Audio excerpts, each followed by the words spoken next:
باللہ من الشیطان الرجیم بسم اللہ الرحمن الرحیم رب اشرح لی صدری ویسر لی امری واحلل عقدۃ من لسانی یفقہوا قولی واجعل لی وزیرا من اہلی رب زدنی علما۔ اعوذ باللہ من الشیطان الرجیم بسم اللہ الرحمن الرحیم هو الذی انزل علیک الکتاب منہ آیات محکمات ہن ام الکتاب و اخر متشابہات فاما الذین فی قلوبہم زیغ فیتبعون ما تشابہ منہ ابتغاء الفتنة وابتغاء تأویلہ وما يعلم تأویلہ الا اللہ والراسخون فی العلم یقولون آمنا به کل من عند ربنا وما یذکر الا اولو الالباب۔ اللہ تعالیٰ کی ذات نے ہمارے لیے قرآن پاک میں کچھ آیات ایسی اتاری ہیں جو محکم ہیں، صاف ہیں، واضح ہیں، کلیئر مطلب ہے اس کا، سب کچھ سمجھ آتی ہے، فرم ہے، ان پہ عمل کرنا، ان کو سیکھنا، ان کو سمجھنا جو ہے وہ مشکل نہیں ہے ہمارے لیے، اور مکمل ان کی وضاحت جو ہے وہ بیان کی گئی ہے۔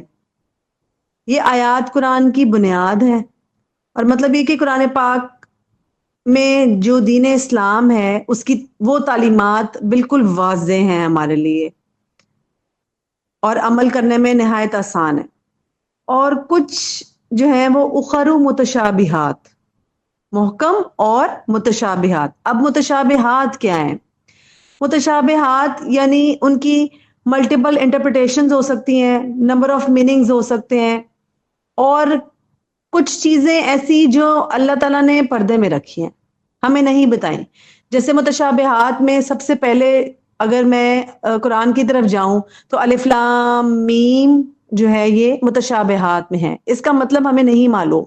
قرآن پاک میں اس کا مطلب، احادیث میں کہیں بھی ان کا مطلب ہمیں نہیں بتایا گیا، اور ان کا مطلب ہمارے لیے واضح نہیں ہے، اور مختلف بھی ہو سکتا ہے ان کا مطلب، ان کی مختلف تعبیر بھی کی گئی ہے، لیکن حقیقت میں اللہ تعالیٰ کے علاوہ ان کا مطلب کوئی نہیں جانتا۔ تو اللہ تعالیٰ کیا فرما رہے ہیں؟ فَأَمَّا الَّذِينَ فِي قُلُوبِهِمْ زَيْغٌ، اسی آیت کے اندر اللہ تعالیٰ فرما رہے ہیں تو وہ رہے وہ لوگ جن کے دلوں میں ٹیڑھ ہے۔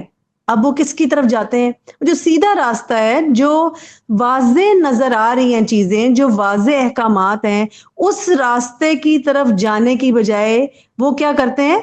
فَيَتَّبِعُونَ مَا تَشَابَهَ مِنْهُ ابْتِغَاءَ الْفِتْنَةِ، جاتے ہیں ٹیڑھے رستوں کی طرف۔ اور ان کا اصل میں مقصد کیا ہوتا ہے؟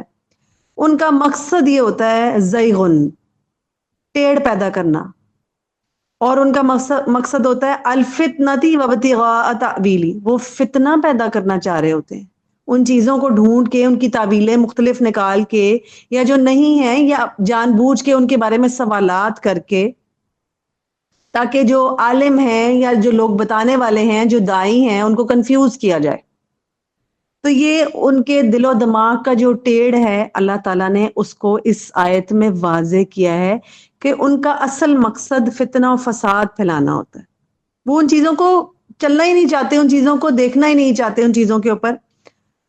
اور پھر کیا ہے کہ ان کا مقصد فتنہ پیدا کرنا، آزمائش میں ڈال دینا، یا بحث و مباحثہ کرنا، جھگڑا کرنا، یہ سارے ان کی جو ہے نا آرگیومنٹ کرنا، ان کی یہ ان کا مقصد ہوتا ہے۔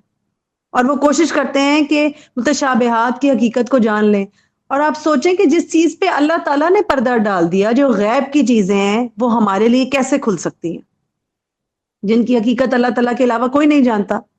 تو ہمارے دین کی خصوصیت کیا ہے کہ یہ بہت آسان اور سادہ ہے۔ جن چیزوں کو اللہ تعالیٰ نے صحیح سمجھا بتانے کے لیے ہمیں اپنے بندے کو، اپنے عبد کے اوپر جو راز کھولے، ہمیں ادھر تک ہی رہنا ہے۔ اس سے آگے جانا، اس کے بارے میں بحث مباحثہ کرنا یا فلسفیانہ نظریات پیش کرنا، یہ ہمارے دین کو یہ چیز مشکل بنا دیتی ہے، اور ہم عام لوگ یہ سمجھتے ہیں کہ شاید ہمارا دین بہت مشکل ہے، حالانکہ ہمارا دین بہت آسان ہے۔ رسول اللہ صلی اللہ علیہ وآلہ وسلم نے صحابہ کرام کو جتنا علم دیا، وہ اتنے پر محدود رہ گئے۔